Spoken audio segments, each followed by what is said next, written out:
دوري إيجابي ببي على الأقل تقدر نبي إنجا دسكين با دیدار کۆبوونەوەی مشترک اینجا کار لەسەر ئەوە بکرێ خاڵەکان چییە شکالەکان چییە لەسەر مێزی گفتوگۆ قسەی تیا بکرێ نە لەسەر میدیا و لە دوورەوە بە شەڕە قسە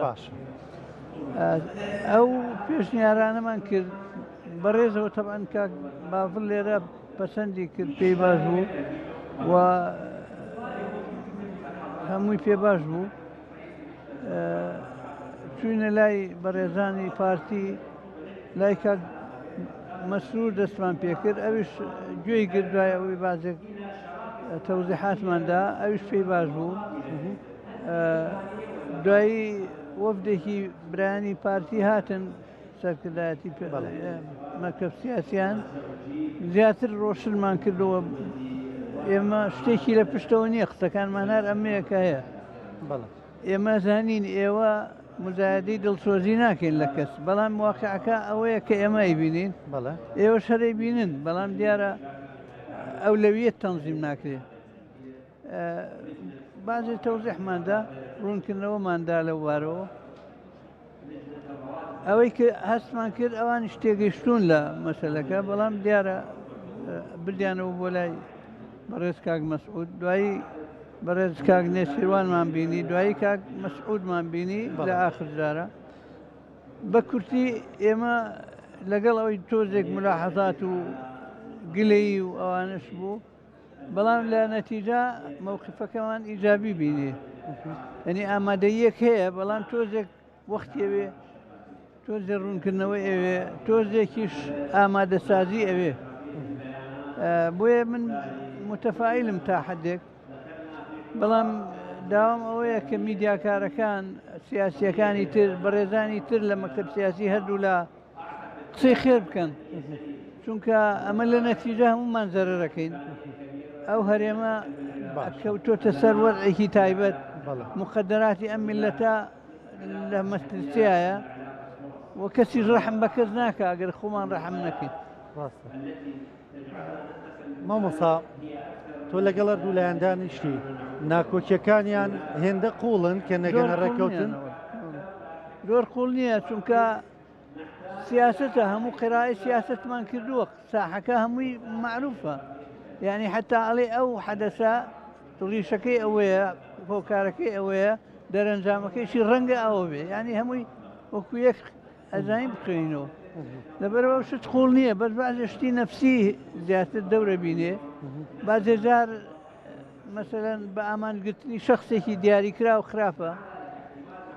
ئێمە بێ بە تۆپەڵ سەیری مۆزوعەکە بکەین پارتیەکەیە ناوی حیزبەکەی ناوی پارتی دیموکراتی کوردستانە بە قیادەیە بە قەواعدی و بە جەماوەری و حیزبەکەی ناوی یەکێتی نیشتیمانی کوردستانە بە قیادەیە و بە قەواعدی و بە نفوزی و بە علاقاتی و بە هەموویەوە ئەمانە دوو حیزبی گەورەی دەسەڵاتداری کوردستان خێریان بۆ خۆیانە بۆ میلەتەکەش هەیە شەڕیان بۆ هەمووە لەبەرەوە قەدەریان وایە قەدەری میلەتەکە ئێمەش وایە بێ ئێمە ئینا وەکو ئۆپۆزیسیۆن یا کە نامانەوێت بەشدار بین لە حکوومەتیانە پێویست بەمە نەبوو بەڵکو بەعکسەوە خەڵک گلەیمان لێ کاڵەیەوەی شێوە نییە باشە مامۆستا با منۆ بکەم بە پرسیارێک ینی دەقیق هەندەوترا ئۆپۆزیسیۆن هەندێ جار حەز دەکا هێزە دەسەڵاتدارەکان نەگەنە ڕێککەوتن بۆی ئەوانە و فەراغە بخۆزنەوە بەڵام ئێوە ینی ئۆپۆزیسیۆنێکی لەمەشدا جیاواز دەرکەوتن وایە بێگومان خێر دەکەن بۆی ئەوان ڕێکەون بێگومان وایە ئێمە ئۆپۆزیسیۆنی وا ناکەین ئێمە فەلیەکن من بعدی طوفان یعنی دوای من بعد تۆفان دنیا ببا ئاو دنیا بخن چێشتی وا ناکەین ئێمە وازانی حیزب وەسیلەیە حیزب خزمەتکارە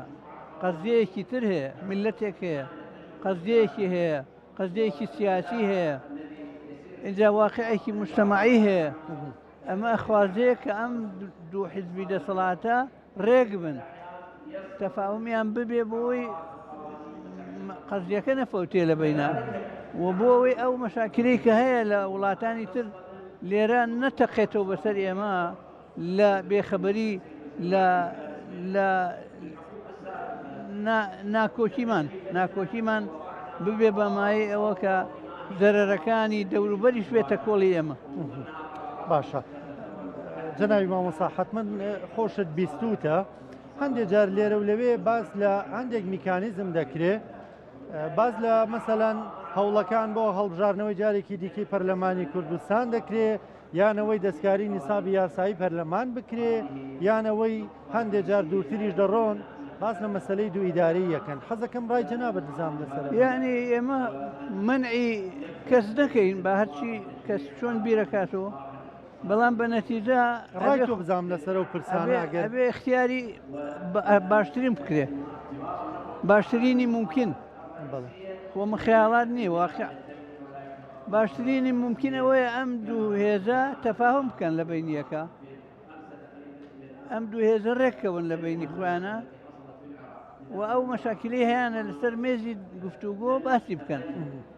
کام ڕێگە چارە بە باشترەزان مەشورەت بکەن لەگەڵ مختەسەکانە لەگەڵ ئەوانەی کە قانونیەکان کە چونکە تۆ جاری وایە شتێکەڵێن عملی نییە واقعی نییە بعضێش هەڵە هەیە زوو ڕوویداوە ئێستا نەتیجەکەی یەخەی ئەمەی گرتووە بە نەتیجە هەمووی جێی باسە منع نەکەین لە قسە بەڵام باشترین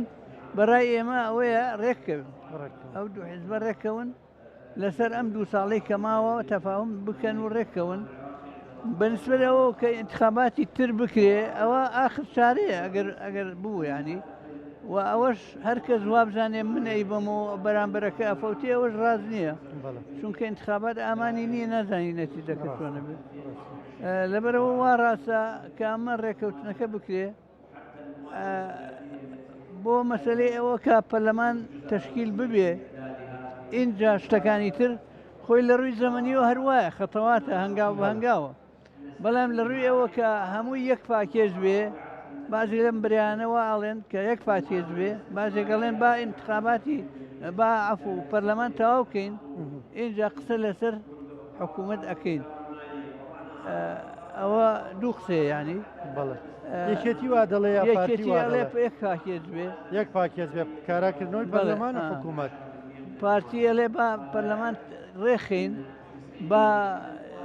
تشکیلی کارای بکەین و پەرلەمان اینجا دوایەوە قسەی ترەکەین ئەمانی طبعاً بەشێک لە مشکلەکە بێ متمانەییە متمانیان بە یەک نەماوە ئێوەش هەڵێ ئێمە ئیش بە متمانە ئەکرێ ئێمە ڕاستە بینمان ناکۆک بووە مەشاکلمان بووە بەڵام خۆ قەرار نییە تا قیامەت وابێت قەرار ئاشتیە بکرێت تەفاهمێ بکرێت حرمەتی تاریخی خۆمان بگرین حساب بۆ ئایندەی نەوەکانمان بکەین مامۆستا تۆ پیاوێکی دووربینی و قاڵبووی نێو سیاست و پرۆسی سیاسی و خەباتی دۆخەکە چۆنە بینی یانی بە بڕای تۆ گەرمانە ڕێک نەکەون دۆخی کورد ئێمە لە باشووری کوردستان دۆخی خەوارەکەمان وەڵاهی من کورت و مختەسەر وازانم ئەگەر ڕێ نەکەون هەردوو زەرەرەکەن میلەتەکە زەرەرەکە و هەردووکیان مسابقەکەن مسابقە زانی ینی پێشبڕکێیەکەن بۆ لای نارەکان بۆ خۆشیرینکردن لای ئەو لای ئەو لای ئەو ئەوەش عیبەیە ئەوەنە ئەو هەوڵە ئەدەن هەوڵ بدەن بۆ ئاشتی یەکتری بۆ تەنازولی برایانە بۆ یەکتری قەی چێکە ئێمە مێژوو پڕێتی لە شەڕ و پڕێتی لە ئاشتی هەر ئاشتی خزمەتی کردووە شەڕ خزمەتی نەکردووە شەڕ خیارێکی ناچاریە ئەمەش نەوەیەکە لە شەڕ لەبەرەوە هەرەوە ڕاستە کە ڕێکەون مامۆستا هیچ بەڵێنێکت وەرگرتۆ مەسەلەن هەندێک لە میدیاوە ئێمە دەمان بیست کە مودەیەکت دەستنیشان کردووە لە مای مانگێکام کارانە بوو بەڵام باسی مودەکە تۆزێ ئاسان نییە چونکە مەحکومە بە بەڵێ ئامادەی بەرامبەرەکان بەڵام وەکو عەزم کرد بەعزێک لە برایانی پارتی ڕێی باشیان بوو بەعزێک ڕێیان وابوو جارێ بە ئەوە جاری وایە ئینتیزاری شتی وەهمیەکەن جاری وا هەیە مەسە شتێکگەڵێ بەشک و ئاوە ئەوەی کە ئەوەی ئەرچی ئێمەمانان ئەوەیە قسەی خێر بکەین بەڵێ ئینشاءڵڵا هەر خێریەتە ڕێمان میلەتی ئێمە مەزڵومە مستەحەقی هەموو چاکەیەکە لەبارەی پەیوەندیەکانمان لەگەڵ عێراق ڕائەت چۆنە؟ عێراق دەوڵەتە بە خۆی ماوە